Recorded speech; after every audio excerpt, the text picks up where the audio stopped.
بسم اللہ الرحمن الرحیم، السلام علیکم۔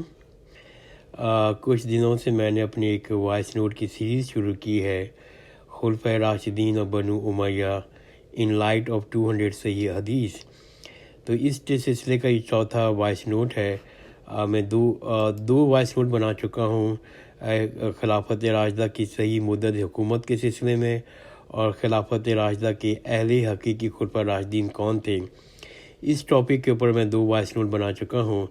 جو دوسرا ٹاپک ہے کہ خلیفہ راشد سے بغاوت بدعت ہے، جنگ جمل، صفین، نہروان میں سیدنا علی کی حقانیت اور شہادت سید عثمان رضی اللہ تعالیٰ عنہ، اس پہ میں ایک وائس نوٹ بنا چکا ہوں، اور آج کا جو چوتھا وائس نوٹ ہے وہ اسی ٹاپک کے اوپر ہے۔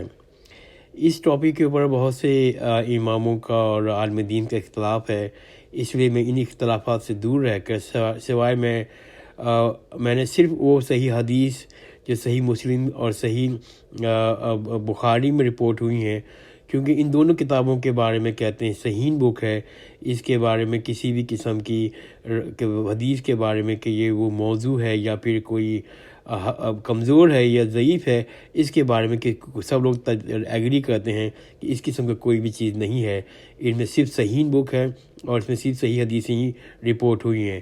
اس کے علاوہ اگر کوئی میں حدیث شیئر کرتا ہوں تو وہ ہوگی کہ جو میں انہی صحیح بخاری، صحیح مسلم سے ہی روایت مل رہی ہوگی، یہاں پر اس کا کوئی سپورٹ میں قرآن شریف کی آیت ہوگی۔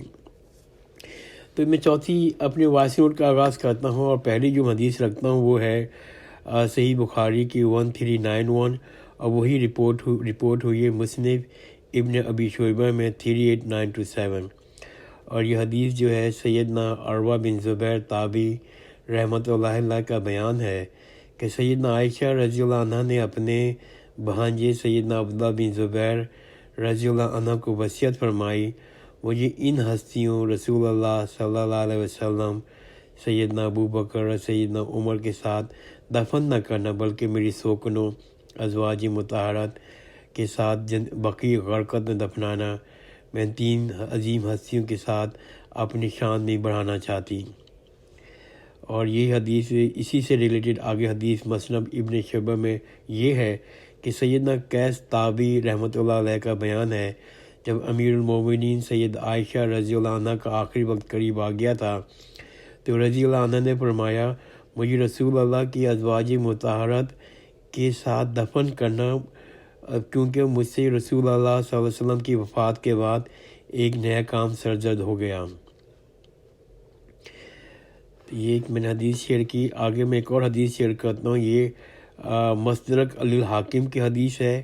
یہ صحاح ستہ کی کتابوں میں شمار نہیں ہوتا، لیکن میں یوں شیئر کر رہا ہوں آپ کے ساتھ اپنا مطالعہ کہ اس کے سپورٹ میں سورہ ہجر آیت نمبر 47 ہے۔ یہ حدیث سیدنا قیس بن حازم تابعی رحمۃ اللہ علیہ کا بیان ہے، میں نے مروان بن حکم جو جنگ جمل میں بنو امیہ کی طرف سے لوگوں کو سیدنا علی ابن ابی طالب رضی اللہ تعالیٰ عنہ کے خلاف بھڑکانے والوں کا سرگنا تھا۔ سیدنا قیس بن حازم تابعی رحمۃ اللہ علیہ بیان کرتے ہیں کہ میں نے مروان بن حکم جو جنگ جمل میں بنو امیہ کی طرف سے لوگوں کو سیدنا علی ابن طالب کے خلاف بھڑکانے والوں کا سرگنا تھا کو جنگ جمل کے اس دن سیدنا طلحہ پہ ہی تیر چلاتے ہوئے دیکھا جو ان کے گھٹنے پہ لگا۔ وہ اسی زخمی حالت میں مسلسل تسبیح کرتے رہے یہاں تک کہ شہید ہو گئے۔ سیدنا علی ابن طالب نے فرمایا، مجھے اللہ تعالیٰ سے قوی امید ہے کہ سیدنا عثمان بن عفان، سیدنا طلحہ، سیدنا زبیر ان لوگوں میں سے ہوں گے جن کے متعلق اللہ تعالیٰ نے قرآن شریف میں ہدایت ارشاد فرمایا ہے کہ ہم ایمان والوں کے سینوں میں سے ہر قسم کا کینہ کھینچ نکالیں گے اور بھائیوں کی طرح جنت کے تختوں پر آمنے سامنے بیٹھے ہوں گے۔ یہ سورہ ہجر آیت نمبر 47 ہے۔ ایک چیز نوٹ کرنے کی ہے کہ اس جو حضرت علی کا کرم وجہ حضرت علی رضی اللہ عنہ کا بیان ہے کہ سیدنا عثمان بن عفان، سیدنا طلحہ، سیدنا زبیر اور ان لوگوں میں سے ہوں گے جن کے متعلق اللہ تعالیٰ نے قرآن شریف میں ارشاد فرمایا ہے۔ تو اس میں نوٹ کرنے کی بات ہے سیدنا عثمان کا ذکر کیوں آیا۔ چوتھے خلیفہ راشد امیر المومنین سیدنا ابن طالب نے اس حدیث میں جو اوپر میں نے بیان کی ہے اس میں ذکر کیوں کیا؟ تو اس کے جواب میں آپ کے سامنے 3 حدیثیں رکھتا ہوں، جو حدیثوں کے نمبر میں پہلے سے بتا دیتا ہوں۔ یہ حدیث صحیح بخاری 3111، 3112 اور 1563 ہیں، اور صحیح مسلم کی ہیں 2964 اور 4457۔ یہ حدیث ہیں جو میں شیئر کرتا ہوں کہ اس کی وجہ سے حضرت علی نے اپنا یہ بیان دیا تھا کہ مجھے سیدنا عثمان بن عفان، سیدنا طلحہ اور سیدنا زبیر ان لوگوں میں سے ہوں گے جن کے متعلق قرآن شریف میں فرمایا گیا ہے۔ تو یہ حدیث صحیح بخاری کی حدیث یہ ہے کہ سیدنا محمد بن حنیفہ تابعی رحمۃ اللہ علیہ، جو سیدنا علی ابن طالب رضی اللہ تعالیٰ عنہ کی دوسری بیوی سیدہ حنیفہ رحمۃ اللہ علیہ کے بیٹے تھے، بیان فرماتے ہیں کہ اگر سیدنا علی ابن ابی طالب نے سیدنا عثمان بن عفان کا ذکر برائی سے کرنا ہوتا تو اس دن کرتے جب لوگوں نے آ کر سیدنا علی سے سیدنا عثمان کے گورنروں کی ناانصافی کی و مظالم کی شکایت کی، تو انہوں نے مجھے حکم دیا کہ رسول اللہ کی لکھوائی ہوئی یہ تحریر جو بیت المال سے متعلق شرعی احکام پر مشتمل تھی ساتھ لے کر سیدنا عثمان کے پاس جاؤ، انہیں سمجھاؤ کہ اپنے گورنروں کو بیت المال میں رسول اللہ کے سنت طریقے پر تصرف کرنے کا حکم دیں۔ چنانچہ میں سیدنا عثمان کی خدمت میں حاضر ہوا اور سیدنا علی کا پیغام پہنچا دیا۔ انہوں نے سیدنا عثمان نے مجھ سے فرمایا ہمیں اس رسول اللہ کی لکھائی ہوئی تحریر کی کوئی ضرورت نہیں ہے۔ چنانچہ میں اس کو لے کر سیدنا علی کے پاس واپس آیا اور سارا واقعہ بیان کیا، تو سید علی نے فرمایا اس رسول اللہ صلی اللہ علیہ وسلم کی لکھائی ہوئی تحریر اس جگہ پہ رکھ دو جہاں سے اٹھایا تھا۔ ایک اور حدیث بیان میں کرتا ہوں صحیح بخاری کے، جس کا نمبر میں پہلے دے چکا ہوں آپ لوگوں کو۔ یہ ہے سیدنا علی بن حسین تابعی رحمۃ اللہ علیہ المعروف امام سجاد زین العابدین مروان بن حکم کا بیان نقل کرتے ہیں۔ یہ مروان بن حکم وہی ہیں جس کا پہلے میں ذکر کیا تھا کہ جن کی تیر کھانے سے جنگ جمل میں سیدنا طلحہ کا انتقال ہوا تھا۔ تو سیدنا علی بن حسین تابعی رحمۃ اللہ علیہ المعروف امام سجاد زین العابدین مروان بن حکم کا بیان نقل کرتے ہیں، میں مروان سیدنا عثمان بن عفان اور سیدنا علی ابن ابی طالب رضی اللہ عنہ کے پاس اس وقت موجود تھا جبکہ سیدنا عثمان حج تمتع ایک ہی سفر میں حج اور عمرہ دونوں ادا کرنے سے منع کر رہے تھے۔ جب سیدنا علی نے صورتحال دیکھی تو کہا لبیک بھی عمرہ والحجہ، یعنی عمرہ اور حجہ اکٹھا ادا کرنے والا اعلان کیا، اور فرمایا میں اس شخص کے کہنے پر رسول اللہ صلی اللہ علیہ وسلم کی سنت ترک نہیں کروں گا۔ صحیح مسلم میں یہ حدیث اس طرح سے رپورٹ ہوئی ہے کہ سعید بن مسیب تابعی رحمۃ اللہ علیہ بیان کرتے ہیں سیدنا عثمان بن عفان رضی اللہ عنہ اور سیدنا علی ابن طالب رضی اللہ عنہ دونوں مقام عصفان پر کھٹے ہوئے سیدنا عثمان رضی اللہ عنہ جمع حج تمتع سے روک رہے تھے، اور سیدنا علی سیدنا عثمان سے فرمایا آپ ایک ایسے عمل سے کیوں منع کر رہے ہیں جسے خود رسول اللہ صلی اللہ علیہ وسلم نے ادا فرمایا ہے؟ جواب میں سیدنا عثمان نے سیدنا علی سے فرمایا آپ ہمارے معاملے میں دخل نہ دیں۔ سیدنا علی نے فرمایا میں اسے دخل دیے بغیر چھوڑ نہیں سکتا۔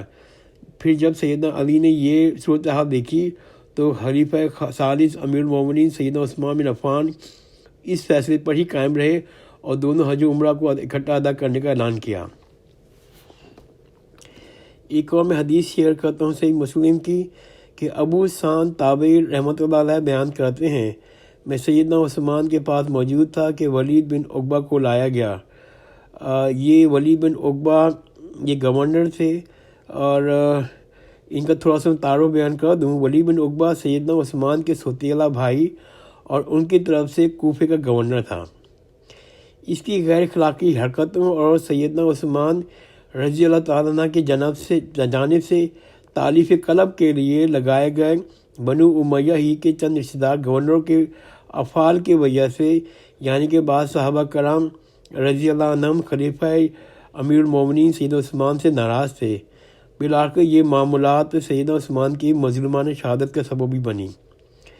تو یہی وہی صحاب ہیں، کہتے ہیں ولید بن عقبہ، جس کا میں تھوڑا سا تعارف بیان کیا۔ ان کی حدیث میں یہ ذکر آتا ہے کہ ابو صفوان تابعی رحمۃ اللہ بیان فرماتے ہیں کہ میں سید عثمان کے پاس موجود تھا کہ ولید بن عقبہ کو لایا گیا۔ اس ولید بن عقبہ نے نماز فجر کے 2 رکعات پڑھائیں اور پھر نمازیوں سے پوچھا اور پڑھا دوں؟ چنانچہ 2 اشخاص نے گواہی دی کہ جن میں سے ایک حمران تھا کہ اس ولید نے شراب پی ہوئی تھی، اور ایک آدمی نے گواہی دی کہ میں نے اس ولید کو قے کرتے ہوئے دیکھا ہے۔ تو سید عثمان نے فرمایا اس نے شراب پی ہے، اس لیے تو قے کی ہے۔ پھر فرمایا اے علی رضی اللہ عنہ اٹھیں اور اس شراب نوشی کی حد سے کوڑے لگائیں۔ سیدنا علی نے اپنے بیٹے سے فرمایا اے حسن اٹھو اور اسے کوڑے لگاؤ۔ اس پر سیدنا علی بن حسن نے عرض کیا جنہوں نے اس شخص کے اقتدار کے مزے لیا ہے وہ جانی سید عثمان کو اس کی تلخی بھی حق برداشت کریں۔ نوٹ اصل میں سیدنا حسن ابن علی کو ولید بن عقبہ جیسے بدکار شخص کی گورنر کے عہدے پر فائز کرنے پر شدید غصہ بھی تھا، اور وہ بنو امیہ اور بنو ہاشم کے درمیان ہونے والے ممکنہ قبائلی تعصب سے بھی اجتناب کرنا چاہتے تھے۔ تو پھر سیدنا علی نے فرمایا اے عبداللہ بن جعفر تم اٹھو اور اسے کوڑے لگاؤ۔ چنانچہ انہوں نے کوڑے لگانا شروع کیے۔ جب 40 کو پہنچے تو سید علی نے فرمایا بس کرو، کیونکہ رسول اللہ 40 کوڑے لگوایا کرتے تھے۔ سیدنا ابوبکر بھی 40 لگواتے تھے، جبکہ سید عمر نے اسے 80 کوڑے بھی لگوائے ہیں۔ تو یہ سب عمل سنت میں ہے، مگر 40 والا عدم مجھے رسول اللہ کی سنت کے بعد زیادہ پسند ہے۔ تو انشاءاللہ میں نے اپنا مطالعہ آج یہاں رکا ہے۔ اسی ٹاپک کے اوپر ہم لوگ مزید علم حاصل کریں گے، مزید جو حدیثیں ہیں ان کا مطالعہ کریں گے۔ جزاک اللہ خیر، خدا حافظ۔